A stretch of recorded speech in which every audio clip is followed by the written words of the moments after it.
You watched part 1. You learned that crypto is psychological. But here's the truth no one tells you: even if you understand psychology, you can still lose everything. Why? Because knowing your emotions is not the same as controlling them. And in crypto, control is everything. Welcome to part 2. This is where things get deeper, darker, more honest. Because now we're not just talking about how you think. We're talking about why you repeat the same mistakes, even when you know better. Today, you'll learn why you sabotage your own profits, how money addiction forms in crypto, and the silent habits that keep you broke. This isn't about charts anymore. This is about you versus you. Let's start with something strange. Have you ever made profit, but didn't take it?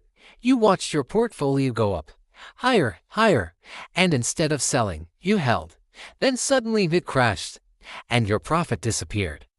Why does this happen? It's called the profit paradox. When you're in profit, your brain doesn't say secure the win.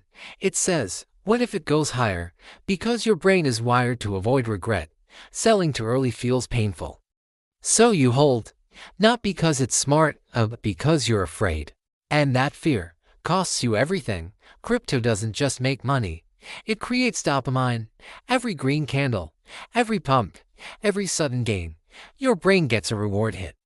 And over time, you stop trading for profit. You start trading for feeling. This is how addiction begins. You check your portfolio constantly. You feel anxious when the market is quiet. It's no longer investing. It's stimulation. And the worst part, you don't even realize it's happening. Because society praises you for being in crypto. But behind the screen, you're stuck in a loop. Let's talk about one of the most dangerous behaviors: revenge trading. You lose money. And instantly, your mind says, I need to make it back. So you jump into another trade, faster, riskier, more emotional. And what happens? You lose again, because now you're reacting. This is the revenge trap, and it's powered by ego. You're not trying to grow your money anymore. You're trying to prove you were right. But the market doesn't care about your ego. It punishes it. Crypto does something dangerous to your perception of time. In traditional investing, growth takes years. In crypto, it can happen in days. So your brain adapts. You start expecting fast results. When things slow down, you feel like you're losing. This leads to impatience. You exit good positions too early. But real wealth still takes time. And most people lose because they forget that. Crypto stops being something you do. It becomes who you are. You call yourself a trader, an investor, and this is where things get dangerous. Every decision is tied to your identity.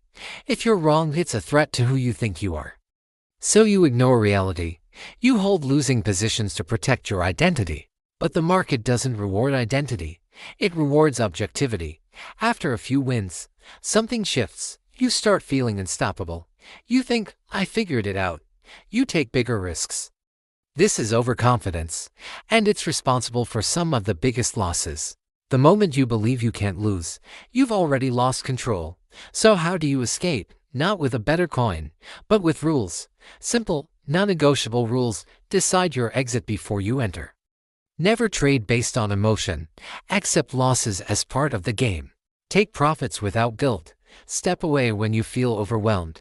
These rules aren't exciting, but they protect you from yourself. You don't lose in crypto because of bad opportunities.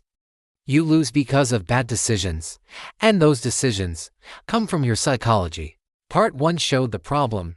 Part 2 showed the patterns. Now the question is, will you change? Behavior creates success. If this opened your eyes, hit like. Subscribe for part 3. Comment below what's one mistake you keep repeating. Start winning today.